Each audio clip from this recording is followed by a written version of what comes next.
I'm so excited today to have Jonah Tuska on the podcast. Jonah is dedicated to serving the entrepreneurial minded leader.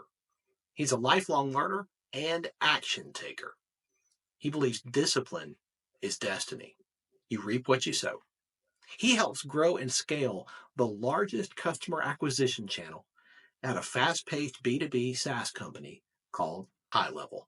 Jonah, I'm so glad you're here. Thanks for being on the show. Thanks so much for having me. I'm so excited to be here. Welcome to Catalytic Leadership, the podcast designed to help leaders intentionally grow and thrive. Here is your host, author, and leadership and executive coach, Dr. William Attaway. I would love to start with you sharing a little bit of your story with our listeners, Jonah, particularly around your journey and your development as a leader. How did you get started? Yeah, so back in college, I didn't want to, go down the route of having a traditional job. I went out and I had a very traumatic accident while playing the field, broke my face, shattered my eye socket and orbital. Oh, Quite bad. Shortly after that accident, I discovered a love for music.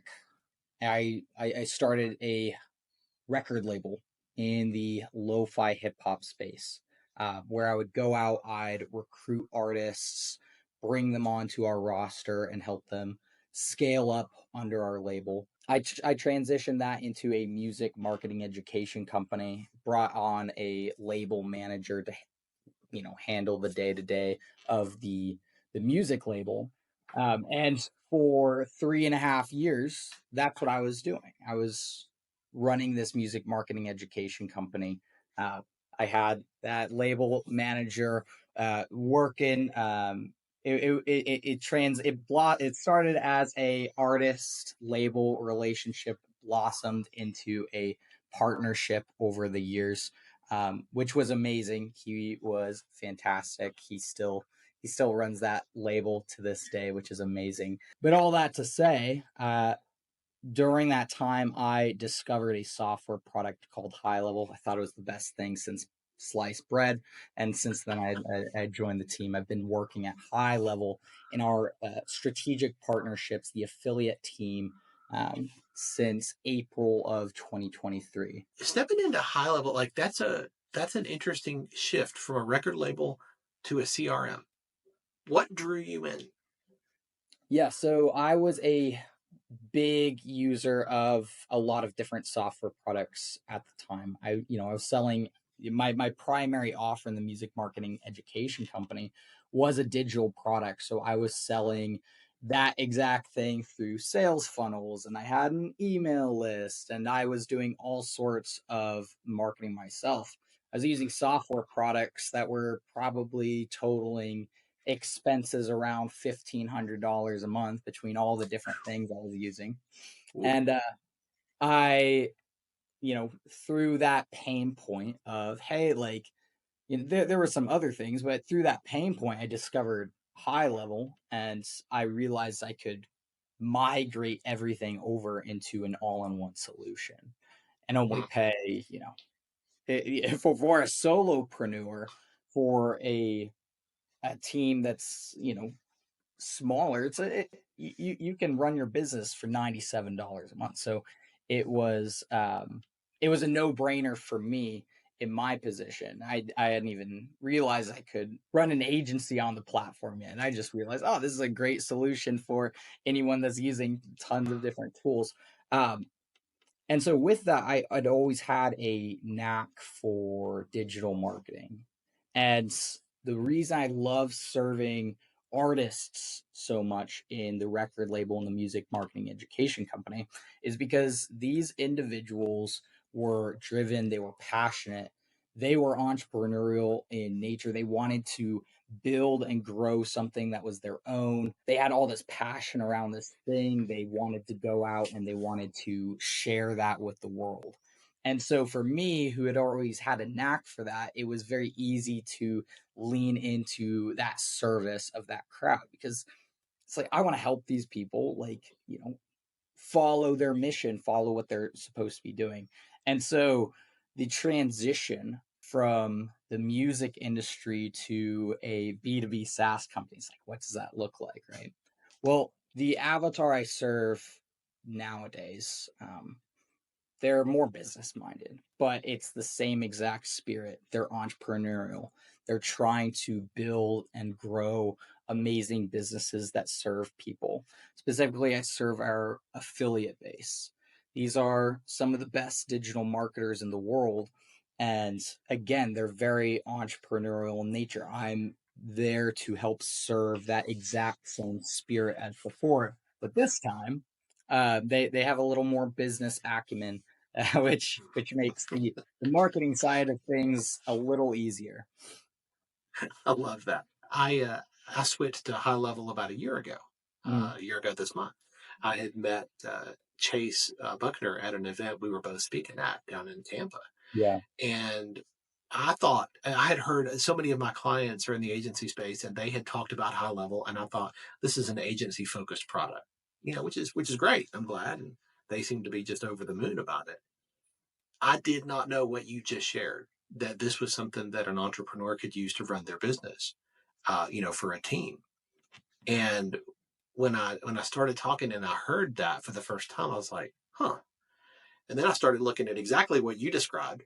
My tech stack wasn't $1,500 a month, but it was certainly 300-400 to do all the things I was doing between, customer management and funnels and email list and all the different things but they all were separate programs. And so you had to build the conduits and the integrations to make sure they all talk to each other. And of course, those, stop working sometimes, and then you have to go fix it. I mean, it was a pain. And what I discovered was, here's a way to do all of it under one roof, so to speak, where everything talks to each other intuitively, natively, and it's cheaper. Yeah. Sign me up. I just didn't know that it was specifically something that entrepreneurs could use outside of the agency world. And I'm so glad that you shared that. Do you see more and more people becoming aware of that usage outside of the agency space?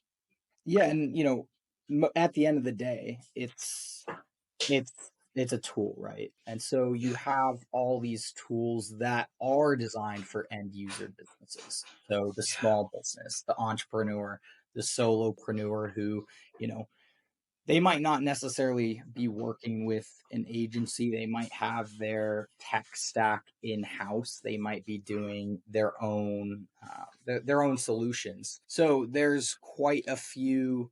At the end of the day, it's designed for the end user business. So it's it's a great tool for agencies because lots of end user businesses don't want to go out and actually do the work of learning the software product, implementing it to drive outcomes. But there are a lot of businesses that aren't. So it's ultimately, it's like, the tool is ultimately just the tech stack. There's an amazing delivery model for agencies to take that tech stack, deliver to the end user business. But it's a great tech stack for anyone running any type of business ultimately. And so when I had that role as a solopreneur with a very small team, is like, hey, it's a no-brainer, right? And so that's ultimately why I made the decision. And then with high level, it is such an incredible company with an incredible culture that's very attractive. I most definitely would not go and work for any other company. But the way that high level is building a solution for, this cohort of people I've always been passionate about serving, while also having quite the amazing business model, while also building something that, in my opinion, it's very much a, we give our, employees, our customer base, our affiliates such a big piece of the pie where it's like everyone wins, right? So I get excited talking about it. So I love that. You mentioned culture. This is something that I talk about a bit because I believe every team, every company, every organization has a culture. You either have one you created on purpose or you have one you didn't mean to have, but you have a culture. You talked about high levels culture. What can you tell us about the culture that is designed there? Yeah, so I can start on our team on the affiliate department. Pretty much every single hire on our team has some sort of entrepreneurial background. We're very much of a, hey, if something needs to get done, we go and do it. It's not like, oh, like we need to go look at the SOP. It's like, no, we just we need to make a decision and go do the thing. And so everyone has an incredibly high bias to action, which allows us to move incredibly fast. Aside from that, everyone is service minded.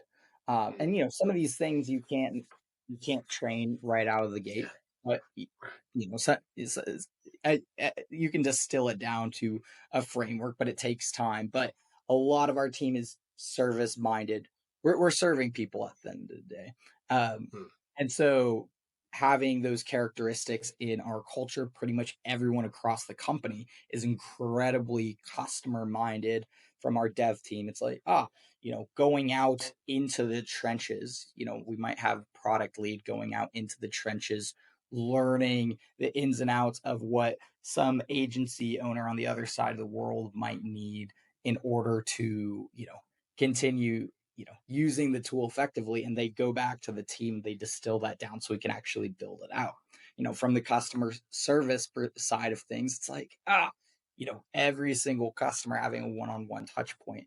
And the types of individuals that can come into the, our ecosystem and do that effectively. It's like they're amazing, but they're incredibly customer focused, and so that's a very big part of the culture. While also being, again, specifically on our team, on the affiliate team, it's very entrepreneurial. Lots of people, having that mindset of, hey, high bias to action, while also wanting to figure out ways to improve what we're currently doing and having the drive to do so. And you don't have that often. The people at high level, they try very hard. They go above and beyond. They go over their expectations that are set for them because of the culture and the precedent that has been set. That bias for action and that commitment to continue to make it better. That is something I have seen for the last year as a customer. Yeah. The number of features and improvements and optimizations and enhancements. I mean, it's enough to stun a team of oxen in its tracks. Like, it's just constant. This constant flow of making it better. And I got to tell you, I've been a customer of a lot of different things over the years, and I have not seen any organization that is as committed to responding to the requests of its customers, saying, hey, what about this? Could we do this? Could we make this better? There is just this constant responsiveness, and you are making it better every month, month in, month out. And from what I hear, the best is yet to come. It's just remarkable, that commitment. But that has to start with the leaders, and I know you, as part of the leaders in this organization, you for your team model this. And as the customer, I get to see it, on the other side. And it's just thoroughly impressive. And I know you're not done. What do you do to keep that mindset of, we are constantly going to make it better? We are constantly going to optimize and improve. How do you keep that? Because so often people begin to drift when they find a measure of success. And you never drift into excellence. You always drift into mediocrity. How do you keep that for your team? Yeah, so I do want to clarify. Like, currently on my team, I'm an individual contributor. Okay. Just for heads up. Yeah. On that, but on our team, since everyone kind of has the perspective of, like, this is the behavior of, like, high bias to action. And so when longer tenured individual contributors like myself on the team are taking these actions, like some of my teammates are taking these actions constantly, and someone new comes into the ecosystem, that's all they see. So they see high levels of performance across the board right from the get-go. And so it's essentially, a call to step up if that's not the current behavior, like, from a previous role or baggage from a previous company. They come onto the team and they immediately see, high bias to action, people working hard because they love it.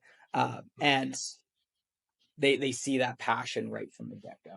And so, every single employee, like once a month, gets to hop on a all hands call, and every single head of every single different department shares what's going on in other parts of the company. And we're not talking like, little things. It's like, we're talking deep dive into the intricacies of, oh, here's what's happening on finance. Like, here's exactly like what's happening with customer churn and all these different things. And so every single employee has a very deep, integral understanding of, the company's progress as a whole.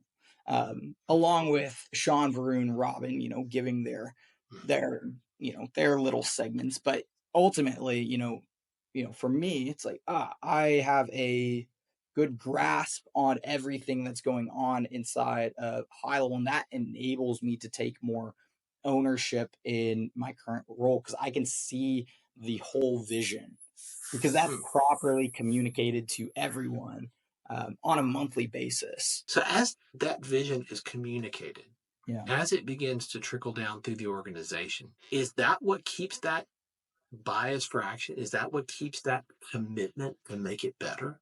Because the vision is communicated so consistently, so regularly from the top down? Yeah, it's communicated so regularly from the top down, so consistently from the top down. And then since everyone else is committed and has strong bias to action, as a new person coming into the ecosystem, that's what you see.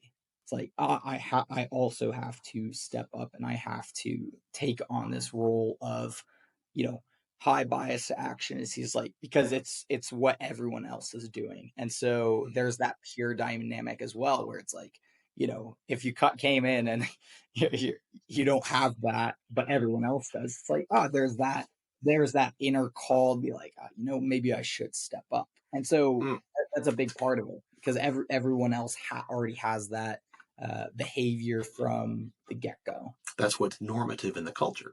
And so it inspires everyone to step into that. I love that. And I think that communicates so much about the value of regular, consistent communication from an authentic and transparent place with all the members of your team. And I hope our listeners are grabbing onto that, because so often, and I'm guilty of this myself so many times in my own leadership, you say something, you say it once, you say it 3 times, you say it 8 times, and you think, okay, that's plenty. I'm sick of saying it. Everybody's got it by now. That's just not the case. Vision leaks. And if we're not continually refilling the vision bucket consistently, regularly, if we're not communicating way more than we think we should, it's going to leak and we're going to begin to drift. Most definitely. And so, like, with that, the next step of that is just continual positive reinforcement. So one of the things that Sean specifically does for all of our folks that work in like support departments and things like that, anytime there's every time there's a new Trustpilot review or Google review, he screenshots it. Usually it's with the rep's name. He calls them out in like our main company-wide channel. It's like, great job, XYZ person. Because it's just that continual positive reinforcement. And that trickles down to all of management with their own individual teams, with whatever the given behavior that is like super awesome and great for the company. It's just like they immediately get that positive reinforcement from their management. And so there's a big part of it, because it's very hard to continually do a behavior without positive reinforcement. But once it sticks, it's quite effective. Jonah, let's talk about you for a minute. Yeah. You have to lead at a higher level and influence from the position you hold. You have to lead in a different way than you did a year ago. And a year, 2, 3, 5 from now, you're going to need to lead at a higher level still. With that entrepreneurial mindset and that lifelong learning commitment, how do you stay on top of your game? What are the rhythms in your life that are non-negotiables for you that help you to level up with new skills that you're going to need in the days and the years to come? Yeah, so I'm very big on conversations. So for me as an individual, I could go into like, oh yeah, like I'm very routine based. I have my routine. I get up, I go to the gym, I get my coffee, I sit down, I do my thing. Right. But for me, when it comes to the learning aspect, it's I'm a big reader. I don't retain too much from reading, even if I do like the old trick with the Audible plus the book. Yeah.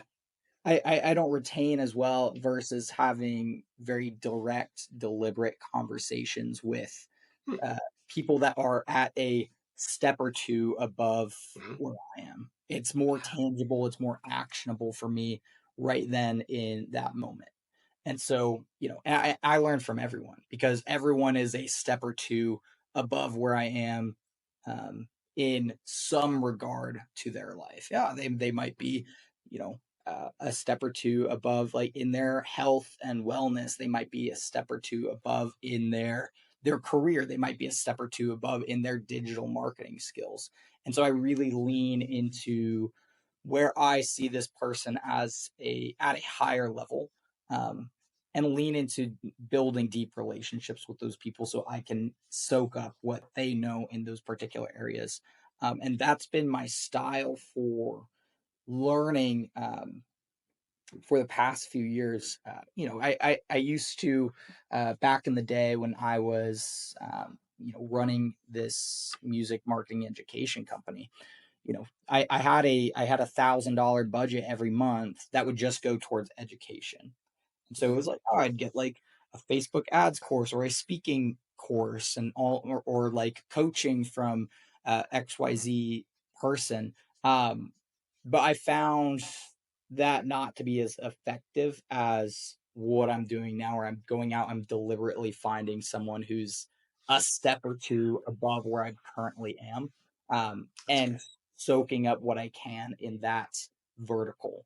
And so, because having that deep relationship, they know me, they know, my sort of behavior and acumen and how I kind of see the world, and they can tailor advice that's actionable and more relevant to me versus, reading a book. Not to say that it's not great, but I still do, of course.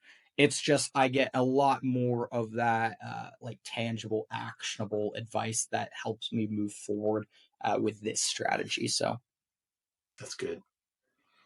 So thinking back on your journey so far and the development that you've seen in your own life, what is some of the best advice that you have ever received? The best advice I have ever received always comes back down to like really simple things, like treating others with respect, like very, very simple things, like not, I don't discount anyone. The best advice I've ever received is, when bad things happen, take them with a grain of salt, take them as a learning experience, take it as a opportunity to build wisdom because it shifts the perspective. All of us have had bad things happen in life. But having that perspective helps shift it to, hey, this is an opportunity to put me in a position, 5 years from now to be able to advise someone else going through a similar experience, or to, strengthen me and prepare me for what's to come down the line in the future versus, this is the most horrible thing that's ever happened to me. Which it could be, but it's like, it helps shift the perspective when it's like, this is an opportunity for wisdom. And, I've had all sorts of, like, for example, my best friends in high school passed away to terminal cancer. Oh, Horrible, right? But that's an opportunity. There's a lot of good that's come out of that. My godmothers started a foundation. There's, when I talk to someone that's going through that now, it's like there's a lot more that I can do. Is like, hey, there is a light on the other end of the tunnel. And so the bad is just an opportunity for wisdom. It's a opportunity for growth. There's an opportunity for good things to come out of that. what a great perspective. I love that. Is there a book that has made a big difference in your journey so far? You read, you enjoy learning. Is there one that really stands out that you're like, hey, if you don't have this on your to read list, you should add it? Yeah. So one that I think that has stood the test of time for me, because I read it. It was one of the first sort of like self-help books I've ever read, and I've come back to it multiple times because of how much it's stuck with me and transparently helped me. Where I use the frameworks consistently. Is Dale Carnegie's How to Win Friends and Influence People.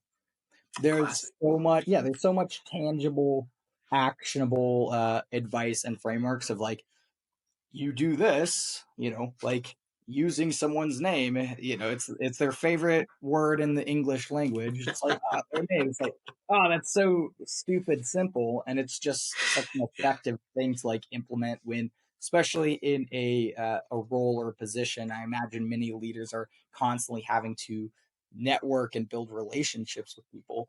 As a young man, that skill set had not yet come to fruition, and so pouring my resources and my attention to things like that was quite effective for me. And so it's a great book. I'd recommend it to anyone at any level of the game, I suppose.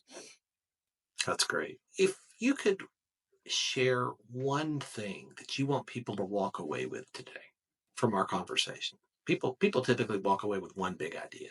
If you could define what you want that one big idea to be, what would that be? I think what's interesting about like podcasts and listening to other people talk is, we each have our own unique life perspectives, our own unique journey. But oftentimes there are many things and many little cadences that relate, where I know everyone listening to this right now is going to have different takeaways, because they're going to be able, I relate to this thing, or I relate to this thing. It's like they'll be able to feel and dive deep and build that relatability there.